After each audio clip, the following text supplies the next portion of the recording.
I would like to introduce you to a very peculiar little folk who are called the Alvergast. First of all, they are about 10 centimeters high, so it's very small.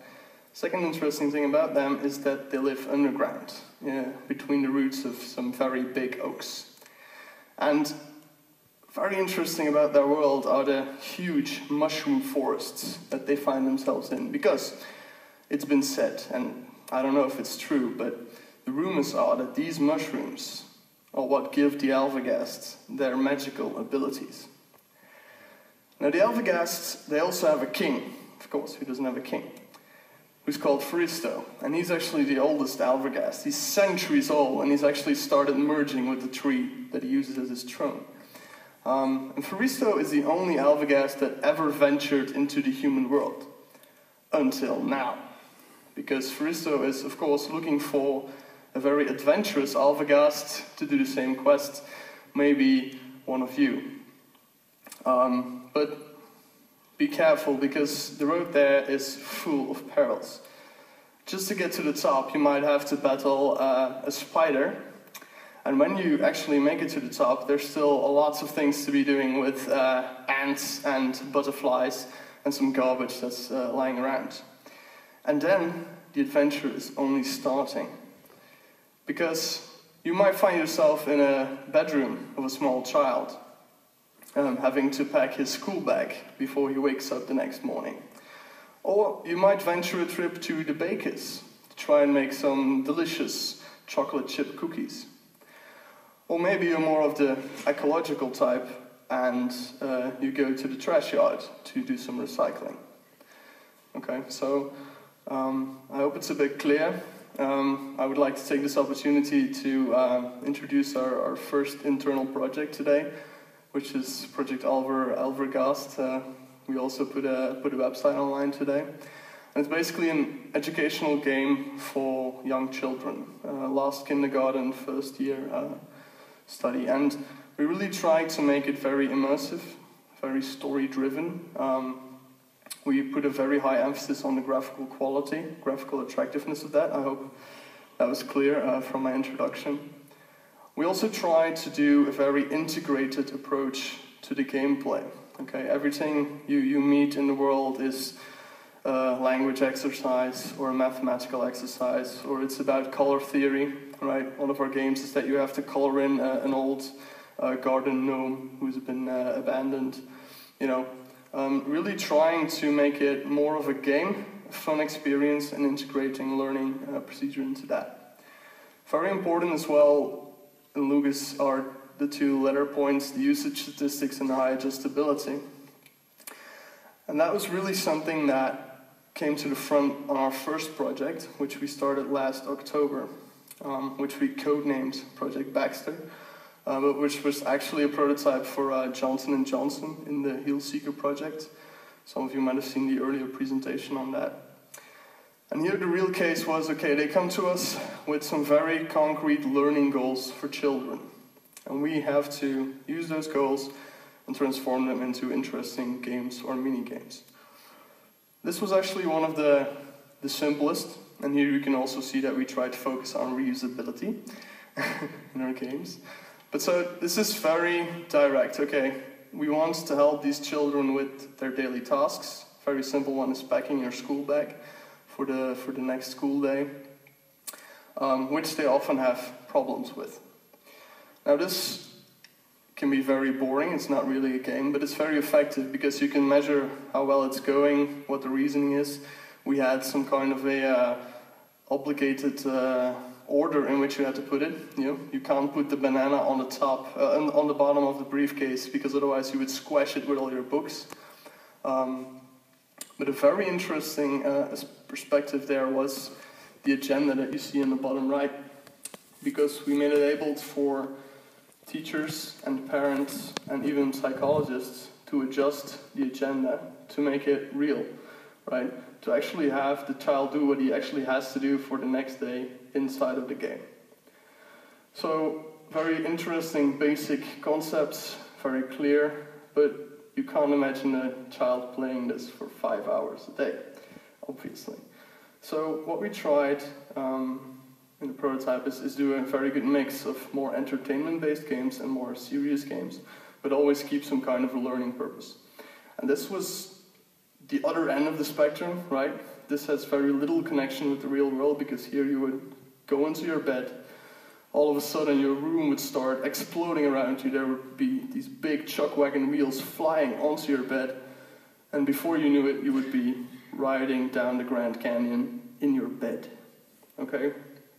Very immersive, very story-driven, but still some kind of a learning purpose, because the levels here had various splits that you could choose.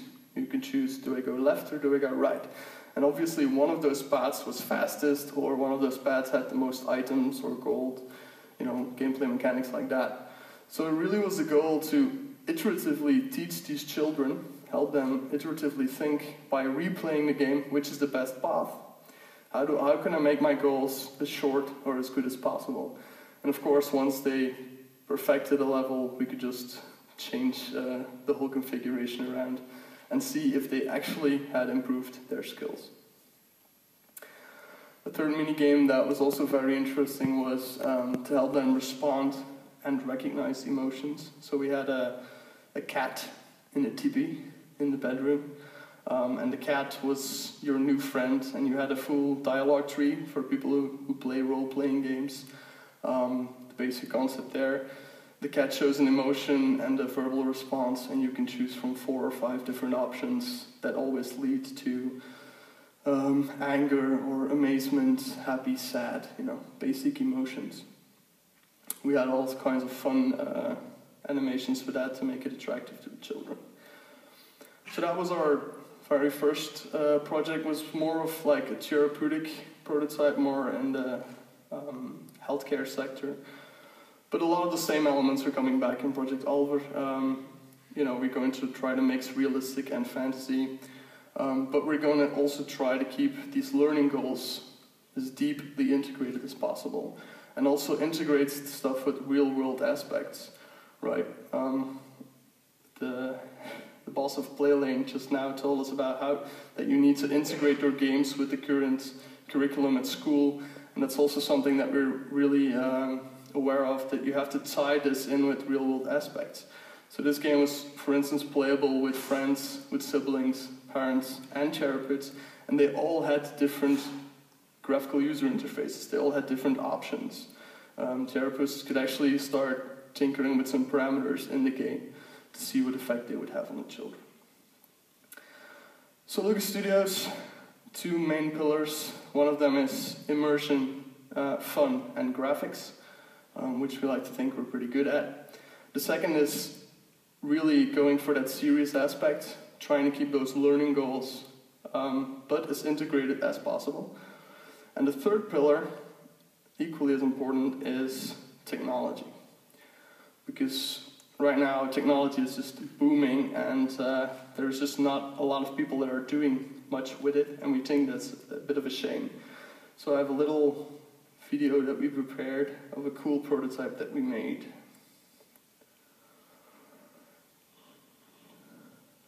Okay, so tablets like the iPad have given us a new way to intuitively interact with touch. So we can detect right, or in this case obviously wrong input, and build some new kinds of interesting applications based on that. But we were thinking the iPad also has a microphone. Why not use that? So let's try it. Orange. Okay, let's see if that works. Look at that. Now we can write in orange. Let's try a different color. Green. Okay. Green is working as well. So just switching colors is a bit boring. How about we actually use the audio input to detect translations of, in this case, for example, Dutch words. So let's start the audio recognition. Afternoon. And there we go. Touch and voice input on the iPad. Okay, so obviously this is a prototype, very simple, very basic, just a proof of concept. But that's basically what we're trying to do. Why stop at touch? Why stop at existing technology? Why not go further? We're currently doing gesture recognition, speech recognition, but also augmented reality, things like Kinect, Siftio cubes, who knows, maybe in a couple of months Google Glass, that might be interesting. The point here is that all this technology is freely available. Okay, augmented reality has been around since the 1980s. You can just download free packages, and we made 3 prototypes over the course of 2 days in augmented reality, and it works perfectly. And one of the big factors there is also the Unity engine. Because Unity not only allows us to integrate all these cool new technologies into the game, that's one, but it then also allows us to spread that game across all kinds of different platforms.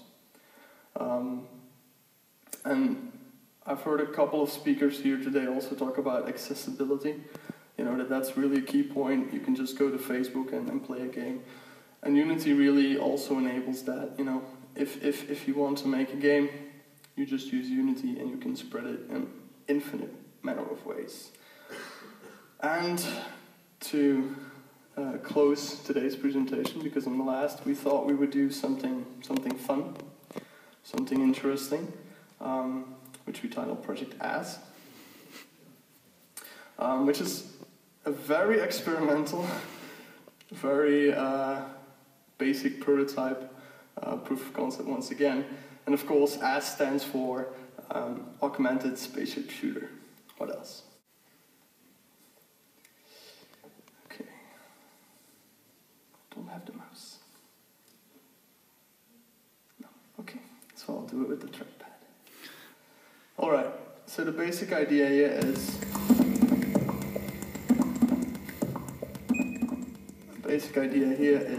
that I, as a speaker, wanted to have a little bit more connection with you as the audience. So how can we do that in this way? And the simplest way of doing that is using something that everyone in the audience has, a smartphone. So what we're seeing now is one of my fantastic interns using a smartphone to create new spaceships. So I would invite everyone, please take out your smartphone, put the screen on, and aim it at the stage. And we should have a large number of very angry spaceships shooting at me. Okay, so I'm going to decrease the blob size a little. Okay, there we go. Okay, so of course I can also shoot back. You dirty. Oh. Okay. Oh. This is working better than expected. So we can also move around. I might show you what the camera is actually seeing. It's basically just detecting light blobs and coupling the spaceships to a light blob. And from there we can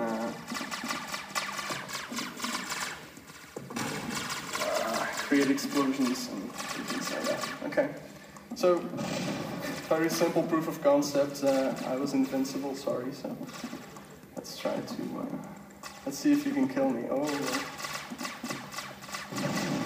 Oh.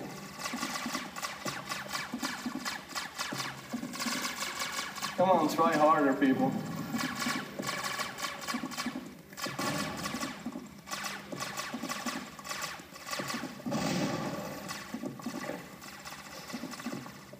So, once again, really basic technology that you can use to really do some very interesting, innovative stuff. This, of course, is not ready for production, but we can see with a couple more months on something like this, you can really see cool things happening when people give presentations and people start taking out their iPhones. Okay, so thank you for your attention.